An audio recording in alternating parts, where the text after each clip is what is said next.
Hey guys, welcome back to Team Time. It's great to have you guys back.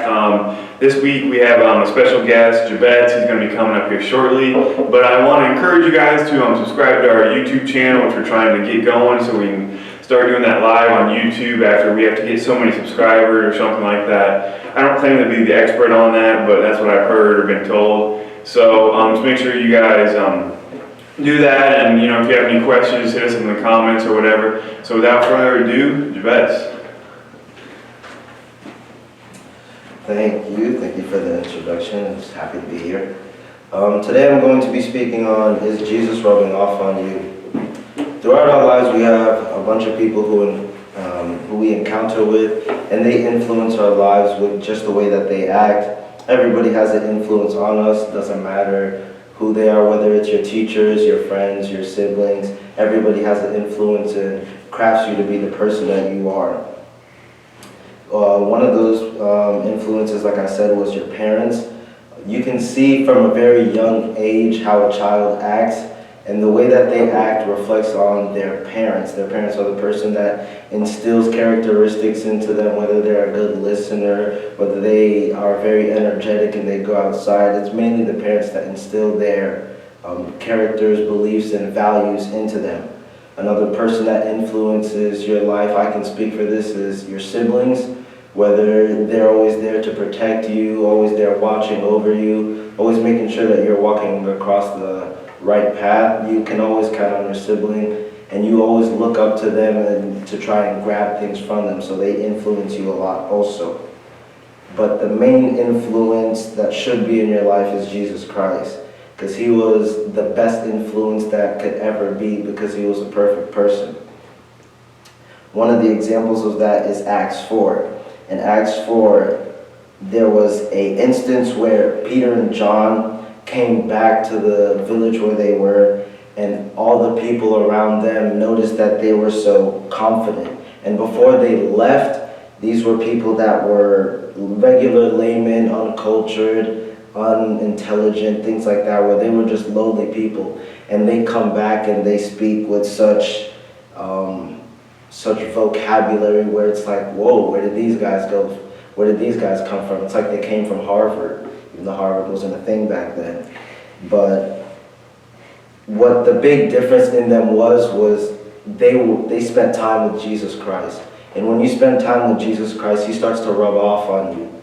There are certain things that you would say before you wouldn't say anymore, or certain ways that you would act, or places that you would go that you would no longer do. And they didn't know that they were doing this, but the people around them saw that there's something different about these guys. And the best part about the fact that Jesus rubbed off on them is that now they can attest to it. They can say, when people ask them, hey, why are you acting different? What is this? What you're doing right now is really good. What is it? What made you change? They can say, oh, this is the work of God. This is the work of Jesus.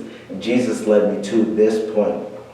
And that's when they can share the gospel with them. And through that, you can have multiple people coming to Christ and being believers in him.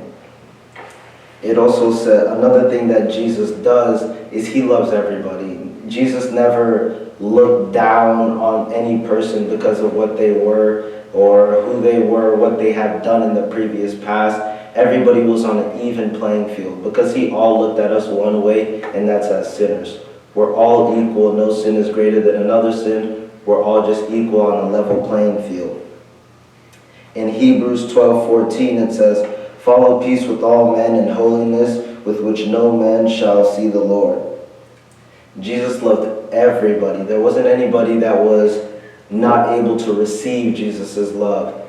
And he was down there with regular people, as we would consider, like he was down there with like homeless people. He was down there helping them. When homeless people would come up to him, he'd bless them. But he was also there with the rich people.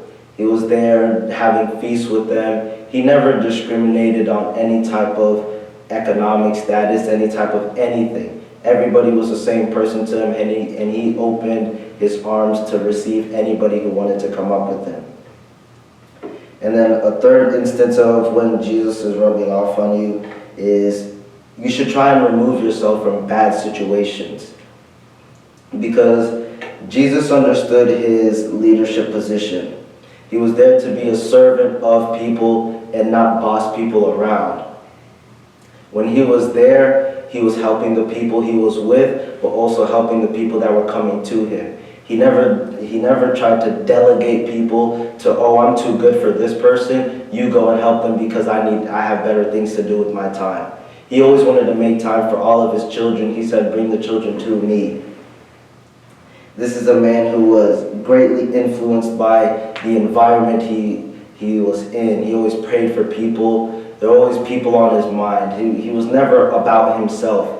He came into this world with one mission, and that's to rid the world of sin. And he stuck with that mission throughout the whole entire time he was here. But a very good instance of when you should notice that you are in a bad situation is Lot. When Lot was in a good situation when he was with Abraham, he was in a very good spot where he didn't have to move away or anything of that. But the moment that he left under Abraham's sort of umbrella of influence and he moved to Sodom, things started going very bad for him. He was distressed by all the evil he was with. There were people coming into his life that were influencing him badly, and the people that were rubbing off on him weren't good influence. So he started to backslide. And it was to a point where he felt like he lost everything, and Sodom was near destruction and all of that. But then two angels came that helped him and his family move away out of that bad situation. So when you are in a bad situation, try not to stay there. If you can remove yourself from it. But also you can count on God to get you out of that bad situation if you just rely on him.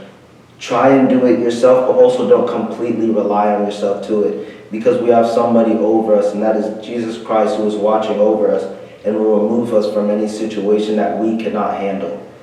That doesn't mean that we won't go through trials and tribulations, because Jesus will put that through us to strengthen us as a human being. But he will deliver us from anything that we cannot handle. Everything that bad that comes to us was sent for a purpose by him. And that was my place. After he left Sodom, him and his family, they went back to going up to their faith, and everything started to coagulate back together.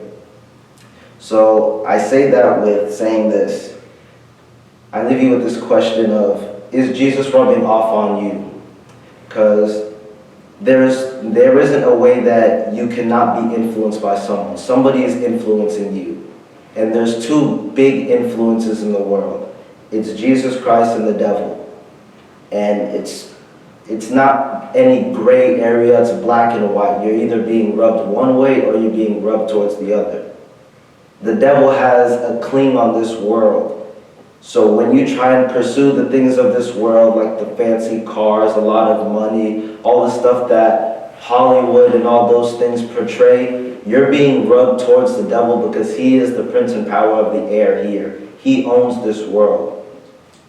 But what we should try and do, we should try and pursue Jesus and God, which means to be in our Bible, reading it every single day, praying with him every day, having regular conversation with him. And this is also going to church, making sure that you're at a local church, getting godly influence from other people around you, making sure that you're tithing properly, and all those extra things, making sure that you're trying to be the best Christian you can be. We won't be perfect, but we should always strive to be like Jesus, because you can't go wrong if you try and strive to be like him. And I leave you with that question. Look back in your life. See who is rubbing off on you. See which way you are being rubbed, and whether you're being rubbed the right way or the wrong way. Thank you. So that was a great lesson or thought or whatever you want to think of it as. Really spoke to my heart about who's rubbing off on you, whether it's the devil or God.